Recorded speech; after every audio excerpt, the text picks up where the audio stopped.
In this short video, we'll look at the situation of the free blacks in the antebellum United States. Of course, not all people of African descent were slaves, and the existence of a large group of free blacks was in itself a problem for slaveholders because it undermined the very foundation upon which slavery was built. Slavery as an institution was perpetuated by the indisputable control of blacks by whites. Now, free blacks, they couldn't be an exception, or else it would undermine the whole institution of slavery.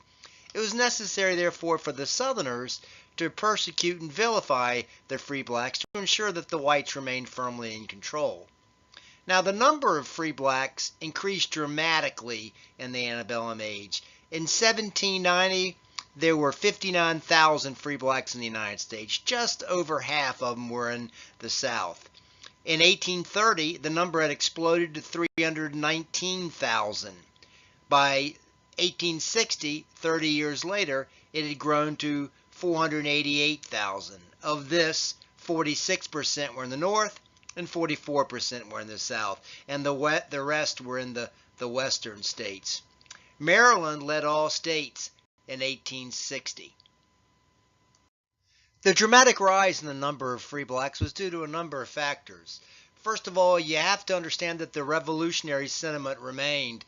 It's the idea of equality, the Enlightenment principles, that America was an exceptional place and that somehow slavery just didn't fit with the image America liked to project of itself. And flowing from the revolution, or flowing from this sentiment, was the increased number of manumissions when they set slaves free. Often slaves that performed for a long time or had performed some exceptional deed received manumission as a reward, and this sometimes was put in the slave owners' wills. Jefferson, for example, did this for his slaves. On occasion, slaves might be allowed to work elsewhere and accumulate their own capital, which, although it was unusual, they could then spend to buy their own freedom. Now, I say this was exceptionally unusual because technically slaves weren't allowed to own property. So, if a slave owner allowed a slave to accumulate property and allowed him to work and accumulate money elsewhere to buy his own freedom, that was something unusual, but it did happen. And the problem for slaves was that often, even when the masters would promise this type of agreement, they couldn't be trusted. And when the slave brought the money they'd been allowed to earn to the slaveholder would just take it. The greatest reason for the increase was probably simply just the natural excess of births over deaths. Children born to free black mothers were also free. Wherever the free blacks settled, of course, their existence depended upon the tolerance of the whites, and the whites naturally exercised a number of controls over them. As you might expect, as the years passed and the number of free blacks continued to grow, as I just mentioned, naturally the white controls grew as well. And one of the more notable of these restrictions was the restrictions on the freedom of movement. Often free blacks could simply be ordered out. You can see in this statute here, the top of it, an Act to Free Negroes, December 1842, directs, quote, the sheriffs of the several districts, unquote, to notify free Negroes to leave the limits of the nation by the 1st of January, 1843. If they refused to go, they were to be immediately expelled. Sometimes the laws wouldn't allow free blacks to leave the state, as not only kicking them out, but making them stay, or allowing them only to leave for 60 or 90 days. But, coming or going, the free blacks could not, exercise their own go and come whenever they wanted to. Sometimes when they traveled about, these states required white guardians. And regardless, they were not allowed in their movements to aid the slaves. And you can see this in the second part of this law shown here. Section 4, be it further enacted that should any free Negro and Negroes be found guilty of aiding, abetting, or decoying any slave or slaves to leave his or their own owner or employer, such free Negro or Negroes shall receive for each and every such offense 100 lashes on the bare back, and be immediately removed from this nation, unquote. Even when free blacks were allowed to travel about, they had to have a pass, and you can see one from Maryland here. If they could not produce a pass on demand, they would simply be considered to be slaves, and they would, they would simply be thrown into slavery. And when free blacks, even when they had a pass, if they were violating the movement laws, they could be severely fined. And of course, many free blacks didn't have money to pay a fine, and if they couldn't pay the fine, then once again they were thrown as a result directly into slavery. So even in northern states, traveling around could pose danger. Even when there wasn't a lot of slavery, you could still find yourself a slave. Obviously, saying you are free means you're not a slave, but be clear, it doesn't mean you're a citizen protected by the Constitution. And you can see this in other restrictions that free blacks face, a lot more than just freedom of movement. For example, in 1835, all southern states had revoked any right to assembly. Free blacks simply couldn't meet in any large numbers. They couldn't in the South have church services without the presence of a licensed and respectable white minister to make sure things stayed in proper order and they didn't get out of hand. There were numerous restrictions which made it difficult to earn a living. This is not surprising because if they had skills or went into certain professions, they might give the whites competition for those jobs. So where blacks might be competition, they were restricted. For example, in 1805 in Maryland, the state prevented free blacks from selling corn, wheat, or tobacco without a license, and of course the license was never given. 1829 in Georgia, it made it illegal to be employed as a typesetter. In South Carolina, they wouldn't allow them to be law clerks. Not only would this encourage free blacks to be literate, but there's also reflects the assumption that free blacks simply were kind of ignorant, that they're inferior. What you would often find in even northern states was that free blacks were not allowed to have credit to borrow money without some guardian white to vouch for them or to look over them. Some states restricted or prohibited firearms or alcohol. Some states had laws prohibiting loitering that in reality could be used to force labor. If you were a free black charged with loitering, you could be hired out for a period of time, and sometimes in southern states this could be up to a year or more. If you had children as a free black and you violated some law and the child didn't have anybody to raise them, then what happened is the state would apprentice that child out to whites, and basically that child was a slave until they reached adulthood.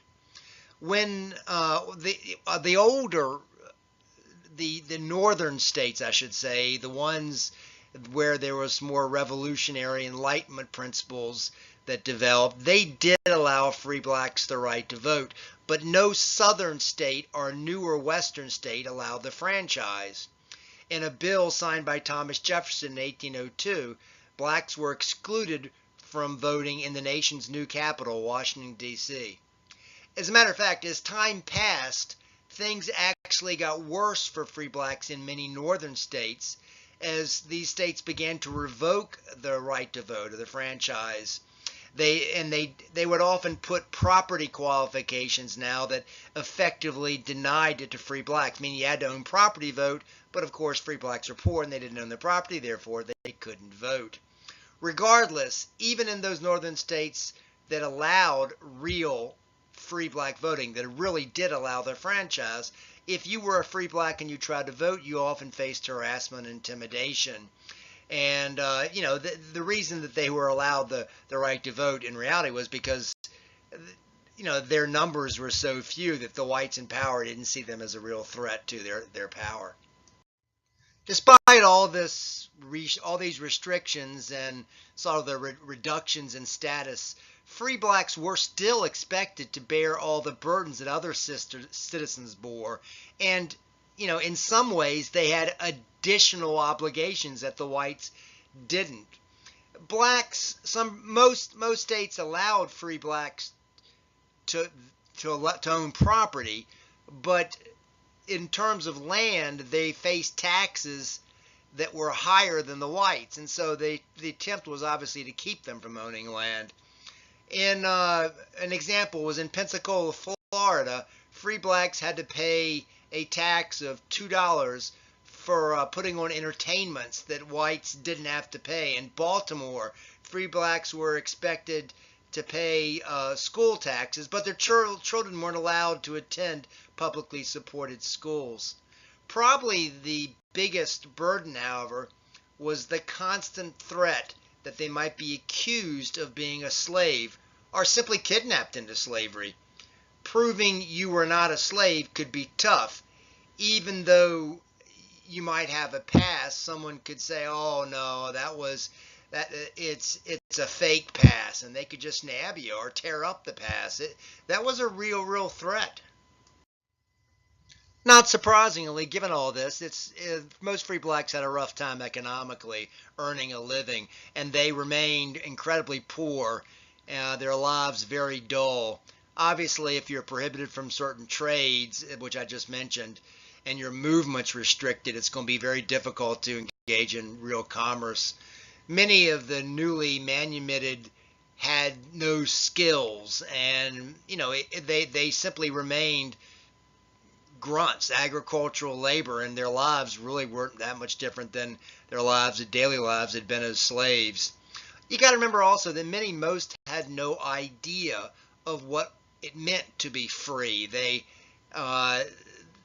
saw themselves as having lives that weren't as bad as the slaves, and they were fearful of having these lives reduced to slavery, and there wasn't any sense that this is an injustice. They just want to hold on to their better status, and so they never push the envelope.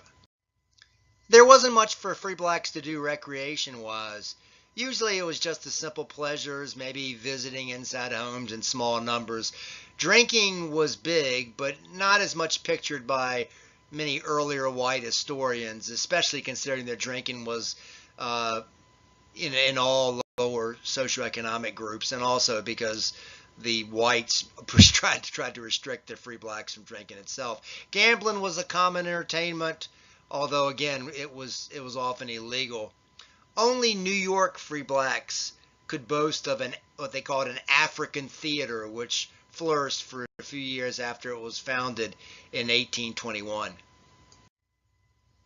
Their church remained the center for most free black lives, despite the fact that, again, in many southern states there had to be a registered white minister present. But regardless, they could meet in larger numbers in the church, and it was the center of their lives. It offered the opportunity, as I say, for social interaction. The African Methodist Episcopal Church was a black church that continued to grow among the free blacks. In 1847, the AME Church began publication of a weekly magazine called the Christian Herald, shown here. Later, it was changed to the Christian Recorder, shown on the right. The Baptist Church was the most prominent because the Baptists themselves overall were more prominent in the South and tended to be among the poorer classes. Getting education, especially in the South, was poor for all people, but even more so for the free blacks there. In the antebellum age in the North, most educational opportunities for free blacks were really limited. There might be a few New England towns that would allow the children of free blacks to go to school, but generally any education for free blacks was often simply because of friendly whites, such as Quakers or whatnot, that would you'd have some sympathetic white that would train a black child. Private instruction by liberal whites, and so forth. What's truly amazing is that despite all the restrictions, the lack of education, everything they had going against them, there were a small percentage, but nevertheless some free blacks that actually achieved a degree of wealth. And those who did were often helped by social organizations by the Quakers or the abolitionist societies. There's several manumission societies grew up, like the North Carolina Manumission Society. The easiest way, of course, was to have an incredibly benevolent master in the North that decided to repudiate slavery. And sometimes, at least once, they gave a manumitted slave a lot of money. 1859, an ex-slave in Baltimore got a house and a lot worth more than $12,000. By 1860, there were middle-class free blacks were not unheard of. In New York City, blacks collectively owned $1.5 million in taxable property. In Cincinnati, free blacks owned collectively about $500,000 in taxable property. New Orleans, the prosperity of free blacks was especially known. In New Orleans, the black collective population owned $15 million in taxable property. If you want to get down to the individual level, some free blacks even owned slaves themselves. Now, this isn't really telling the whole story, because the free blacks that accumulated wealth would often buy their relatives. And even those blacks that had slaves to do work for them, they often were kind masters. The best example of this is a guy named Scipion Richard, who lived in New Orleans, a black guy that owned a total of 91 slaves. We know from Louisiana records that one free black owned 77 slaves, and another one owned 58 slaves. But these are exceptional. They're not a norm in any instance. They're one of the wealthiest of the free blacks on record was in New Orleans. We know that this one individual had $500,000 in property, and it's Scipion Richard and a couple of people in New Orleans that had this exceptional wealth, and they're even more rare than every other sense. In any event, this concludes the very brief video on what life was like for the free blacks.